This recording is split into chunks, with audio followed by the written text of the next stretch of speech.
Sensex के बारे में एक सवाल है और सवाल ये है कि कौन से ऐसे शेयर होंगे, कौन से कंपाउंडर्स होंगे जो सेंसेक्स को 1 लाख के पार ले जाएंगे जितनी भी अवधि लगे। सवाल में ये लिखा गया है कि अगले 4-5 साल में, तो मुझे नहीं पता कब होगा, बट वो कौन से शेयर हैं जो इस प्रकार की तेजी ला सकते हैं सेंसेक्स में और बाजार में।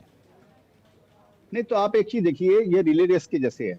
सेंसेक्स को अगर आप कंपैरिजन करेंगे 20-25 साल से, समझे 20-25 साल में सेंसेक्स 15-20 गुना है, जो भी अगर हो गया होगा, तो जरूरी नहीं कि वही शेयर ने लीड किया होगा उस सेंसेक्स को। अगर आप 90s के शेयर्स अगर आप देखेंगे, 1990s के अंदर में जो ब्लू चिप शेयर्स थे उसमें 1 या 2 आपको सेंसेक्स में मिलेंगे, बाकी सारे के सारे गायब हो गए आप। अब ठीक है, चाहे उसमें आप 90s का इतिहास देख लीजिए, उसमें तो ये हर साल अब बदलते रहता है। 2000 के जो रैली के अंदर में जो सबसे बड़ा कंट्रीब्यूटर था, समझिए वो था आईटी के शेयरों का कंट्रीब्यूशन था। लेकिन अब उस 2003 और 8 की जो तेजी आई उसके अंदर भी जो कंट्रीब्यूशन था वो इंफ्रास्ट्रक्चर के शेयरों का था, बैंकों के शेयरों का था। तो ये कई इस तरह के ये बदलते रहते हैं। तो इस बोलकर अगर इंडेक्स को अगर आप देखते हैं तो उसके अंदर में आप इंडेक्स में अगर समझिए निफ्टी के ईटीएफ में या निफ्टी इंडेक्स में अगर आप इन्वेस्ट करते हैं तब तो अलग बात है। इसका पता लगाना आज के दिन ये मुश्किल है कि भाई ये शेयर है जो अगले ये इसी अभी जैसे बैंकिंग का जो बीएफएसआई सेक्टर का जो 35% या 40% इसका कंट्रीब्यूशन है।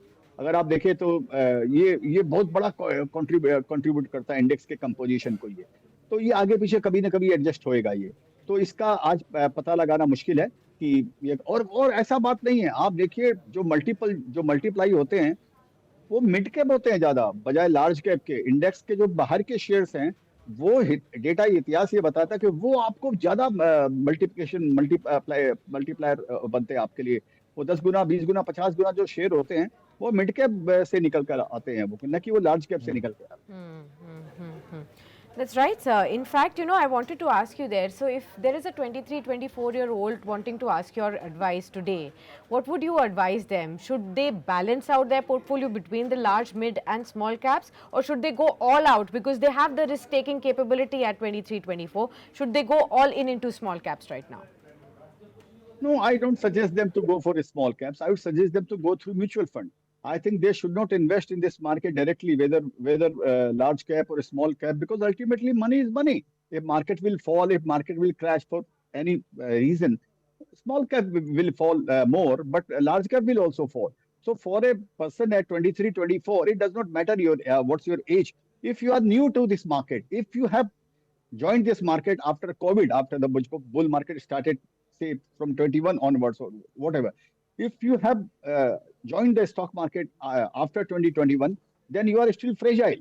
So what you are doing, it is just you are pushing a train which is going you are pushing the train in the same directions where the train is going.